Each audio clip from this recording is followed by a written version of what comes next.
Et comme le disait Nasraddine tantôt, notre invité du jour est M. Nguinabay Manassé, qui est le directeur de la Bibliothèque nationale. Bonjour M. Manassé. Bonjour. Bienvenue sur le plateau. Merci.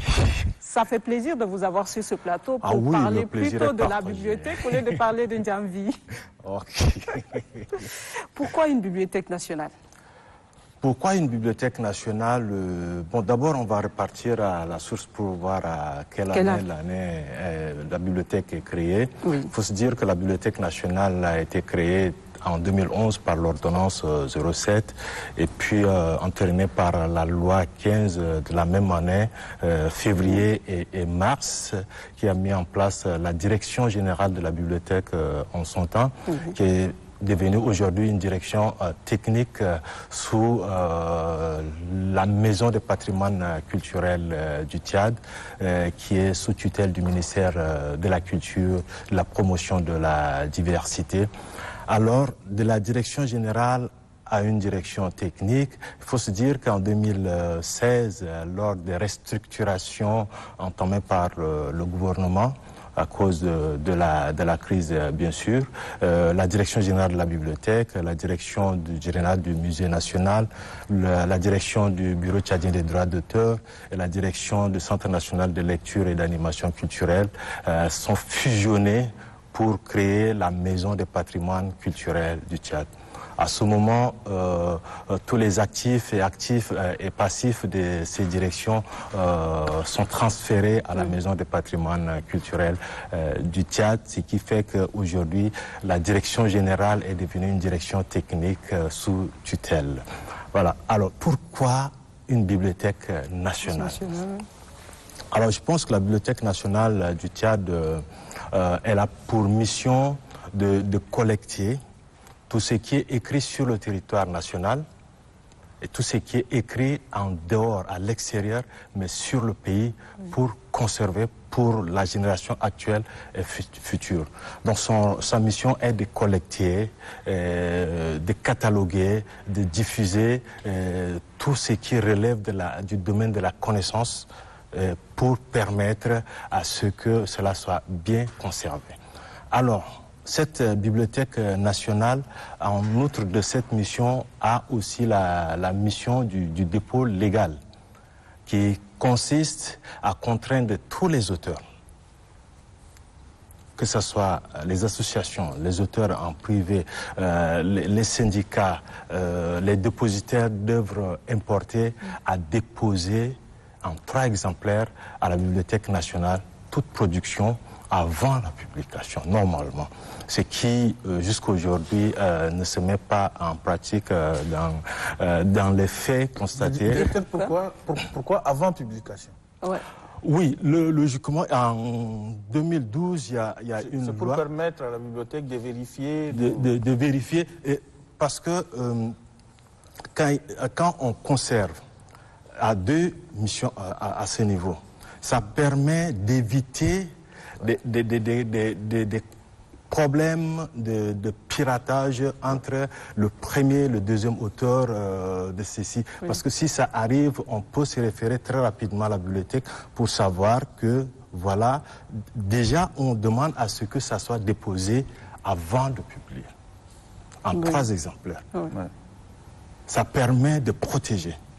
Mais ça ne donne pas droit au droit d'auteur. Le droit d'auteur a sa direction à part. Nous sommes pour la conservation afin de permettre à tous ceux qui veulent avoir des informations, tous ceux qui sont dans la recherche de toute information sur le Tchad, d'entrer dans cette bibliothèque et d'en ressortir avec ce qu'ils cherchent. Donc nous ne nous occupons pas du droit d'auteur. Oui. Nous sommes là simplement pour aider au cas où il y a problème, à solutionner. Oui. Voilà. Mais en général, est-ce que, on va dire, c'est quand même des écrivains, on va dire la plupart. Ils ne comprennent pas ou ils pensent que c'est pas important de le faire.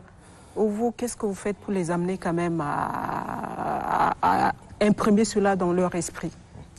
Ben, il faut dire que le dépôt légal n'incombe pas seulement aux écrivains. Oui.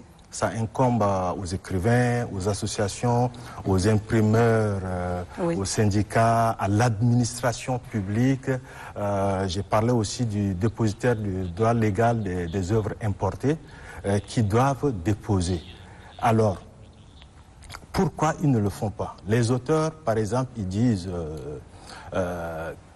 ils devraient bénéficier des subventions pour leur permettre de le faire. Okay. Ils n'ont pas cette subvention et ils éditent généralement à compte d'auteur, certains c'est 25, 50 œuvres qui viennent présenter et déposer en 3 exemplaires, voilà. C'est compliqué pour eux, mais ils arrivent à déposer une œuvre, 2 œuvres par là, on comprend, on prend.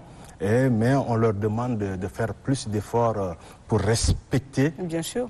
Mais pour les associations, c'est quand même plus simple pour une association. Oui, c'est plus simple, mais d'aucuns disaient avant mon arrivée qu'ils n'avaient pas l'information. Et aujourd'hui qu'on a vraiment passé l'information, on a profité des éditions 2019, 2020, 2021, par exemple du mois du livre, pour passer dans les stations, passer l'information lors des débats avec les auteurs, les maisons d'édition et tout ça, passer l'information. On a fait des réunions spécialement avec les maisons d'édition pour leur parler du dépôt légal, mais aussi de l'importance de l'utilisation des locaux, des locaux de la Bibliothèque nationale pour leur permettre d'avoir...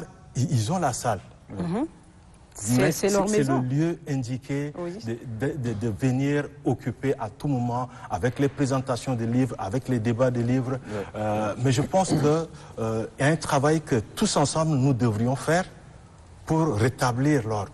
Parce que la génération actuelle a une autre perception de la chose. Nous devons plus travailler pour la génération future. Et ça, c'est notre devoir. Notre devoir à nous tous. Parce que la génération actuelle, la plupart, est arrivée. Nous connaissons tous les chemins. Et nous, on ne connaît pas. Beaucoup ne s'intéressent pas vraiment à la lecture. Oui. On s'intéresse simplement à la lecture pour avoir la note et passer. Tout à fait. Mais la lecture générale... juste lire parce qu'on nous demande de lire. Voilà, on nous demande de lire, on nous exige de lire. On nous exige de lire. Mais pour appuyer M. Manassé, moi je me rappelle que j'ai commencé à relire tous les livres qu'on nous recommandait au lycée. Quand je vais parler de Sambène Ousmane, les bouts de bois de Dieu, je reviens un peu sur Camara. J'ai commencé, oui. Parce que là, on t'oblige, parce que avec si tu ne lis pas ces livres, non, je les ai lus. Tu ne pourras pas obtenir ton baccalauréat, c'est ça. Donc, je les ai lus, Nasraldi, je les ai lus. Mais j'ai commencé à relire en fait ces livres. Et là, c'est récent. À chaque fois que je suis en train de relire, on me pose des questions. Mais toi, tu repars encore au lycée. Je leur ai dit en fait qu'en ce moment, je lisais pour avoir des notes. Mais maintenant, je lis pour comprendre. Et c'est vrai que la compréhension est complètement différente. Là, j'arrive même à contester certains auteurs. J'ai dit, bon, écoute, t'as pas besoin de dire ça ou de dire ceci. Donc, un peu, il y a une certaine clairvoyance. Je trouve que cette façon de relire, et nous devons tous faire la même chose, le même exercice, mais en donnant l'occasion aux cadets, aux jeunes, de nous regarder en train de lire. Tout à fait. Ce qui a manqué. Oui. Parce que quand les enfants se réveillent, ils nous voient en train de faire autre chose sur les tablettes. On ne nous voit jamais en train de lire. Non. Alors, le livre, ce n'est pas leur problème. C'est parce qu'ils nous imitent à la lettre. Donnons-leur l'occasion de savoir que le livre est important. Prenons 30 minutes par là le matin à ouvrir le livre. Et, voilà, les demander aussi à leur offrir les bandes dessinées, des livres à leur niveau. Au lieu de leur offrir des tablettes. Des tablettes, des iPhones, machin. Voilà, ils ont le temps de... Mais là, c'est compliqué parce qu'il faut toujours être à côté d'eux pour leur dire attention. Parce que même Madi ne lit pas. Le papa à la maison ne lit pas. Il a toujours son téléphone devant lui. Tu es en train de parler de Madi? C'est un exemple. Alors, directeur, nous avons combien de livres à la bibliothèque? Nous avons plus de 15 000 livres à la bibliothèque. Il faut se dire que, ouvert en 2011, mais l'ouverture, mais vraiment fonctionnelle, c'est en 2018. 2018, sous le ministre Mohamed Saleh Haroun, Oui.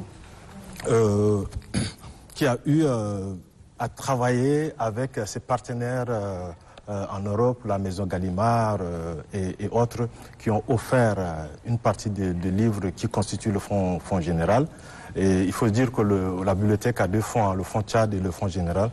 Le fonds Tchad est uniquement réservé aux œuvres qui parlent du Tchad, écrites par les Tchadiens, ou écrites sous d'autres cieux, mais qui parlent du Tchad. Et le fonds général. Donc le fonds général est jusqu'à aujourd'hui alimenté beaucoup plus par le fonds des éditions Gallimard, la mairie Sainte-Colombe, et la présence africaine qui ont offert en son temps. Ils devraient offrir plus selon la convention, mais juste après son départ, je ne sais pas qu'est-ce qui s'est passé. Ils se sont arrêtés à la première livraison qui est des 3000.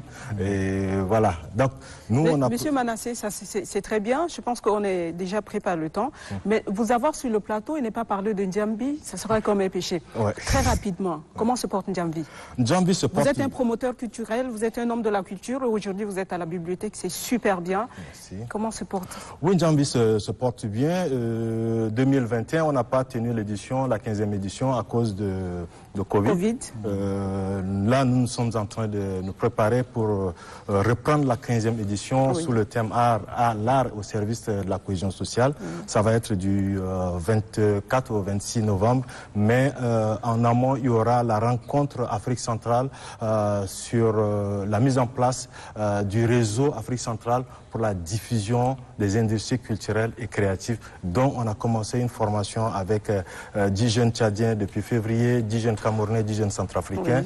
Et puis voilà, ce moment nous permettra d'asseoir le réseau et essayer de réfléchir ensemble quelles seront les possibilités qui seront offertes à ce jeune de faire circuler les œuvres et les auteurs dans la sous-région Afrique centrale, en commençant déjà par la sous-région Afrique centrale avant d'envisager un peu plus haut. Mais aussi, nous sommes en train parallèlement de réfléchir avec l'espace Yaro de Pointe-Noire pour mettre en place un projet de circulation par la route. Oui. Parce que aujourd'hui, avoir un billet d'avion N'Djamena à Pointe-Noire, je pense qu'on peut faire 2 fois aller-retour Paris-N'Djamena.